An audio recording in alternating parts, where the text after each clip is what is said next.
La PAC sert d'abord à assurer l'alimentation de la population européenne. Et pour ça, elle utilise un certain nombre de moyens pour accompagner le développement de l'agriculture, de freiner l'exode rural des campagnes vers les villes pour que les campagnes restent peuplées. Alors, la politique agricole commune, c'est la première politique européenne.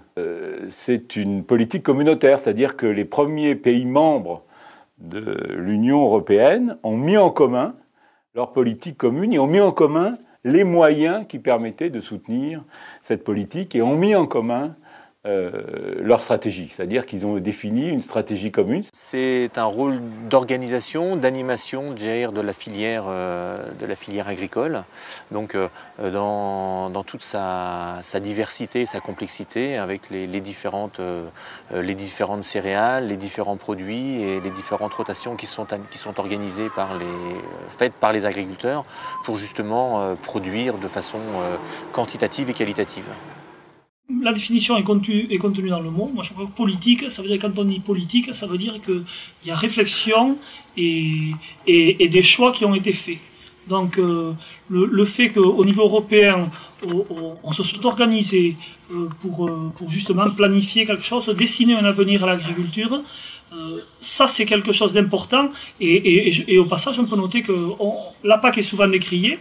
Mais pourquoi? Parce que c'est la seule politique concertée quasiment au niveau européen. La politique agricole commune a été une volonté des États européens, des 6 États du marché commun de l'après-guerre, de mettre en commun leurs efforts pour développer l'agriculture et assurer l'alimentation des Européens à un moment où, après la guerre, l'Europe n'arrivait pas à se suffire du point de vue de l'alimentation.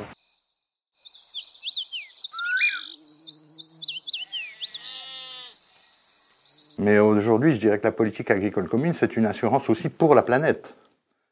C'est parce qu'il va y avoir 9 milliards d'habitants à nourrir sur la planète et qu'en plus, il va falloir produire des produits de substitution au pétrole, qu'on a besoin d'avoir en Europe une agriculture extrêmement dynamique. Dieu que la France est belle, tout le monde le dit, il suffit de regarder les étapes du Tour de France. Pourquoi les étapes du Tour de France sont si belles? Parce qu'il y a des agriculteurs. Et pourquoi il y a des agriculteurs? Parce qu'il y a la PAC. Et ce terroir, il est ancré dans des traditions qui sont souvent d'origine agricole, en tout cas rurale. Donc merci à la PAC pour tout ça. Enfin, je veux dire, c'est pas la PAC qui a créé ça, mais la PAC m'a permis de le maintenir vivant.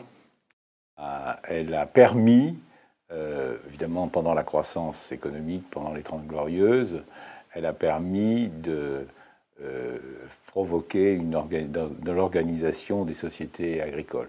La PAC a la particularité d'être une politique agricole commune. Ça veut dire quoi? Ça veut dire qu'elle est commune à un ensemble d'États. D'États ont transféré, au fond, ils ont perdu une partie de leur souveraineté, ils ont transféré une partie de leurs décisions politiques à un ensemble commun qui est évidemment d'abord la communauté européenne, aujourd'hui l'Union européenne. C'est très important et on voit bien, il n'y a qu'à suivre l'actualité, que les décisions politiques ne sont pas celles que décide le gouvernement ou le ministre de l'Agriculture français, elles sont les réunions du Conseil des ministres agricoles qui se tient à Bruxelles ou dans un autre lieu quelquefois, qui se tient à Bruxelles et c'est là qu'on voit arriver les décisions. La PAC a un effet sur les paysages plus important qu'on ne le croit. Parce qu'elle a permis, alors c'est de façon indirecte, parce qu'elle a permis aux agriculteurs de se maintenir nombreux, avec des exploitations moyennes, et ce qui fait que ces exploitations sont diversifiées. Et comme les exploitations sont diversifiées, les paysages sont diversifiés. Je vais vous donner un exemple concret de l'effet de la PAC sur les paysages. Voilà une photo qui a été prise en 63 ou 64, je ne sais pas. C'est mon père dans un champ, le champ qui est en bas. La PAC n'existait pas en 63. Et bien voilà le même paysage aujourd'hui.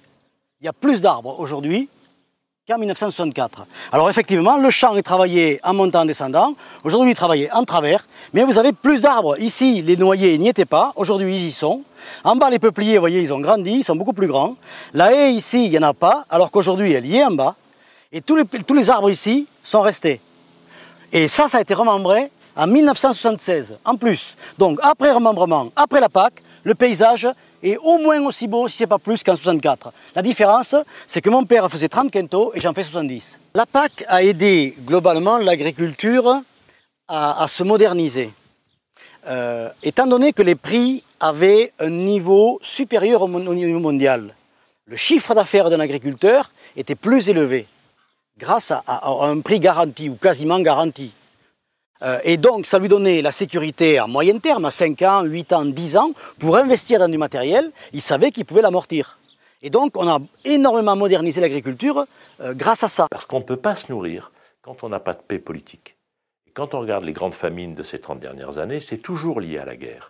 Il n'y a pas de vraie famine technique, au sens où on ne saurait pas produire assez d'aliments. Il y a des famines politiques, c'est-à-dire on ne sait pas amener l'aliment à l'assiette.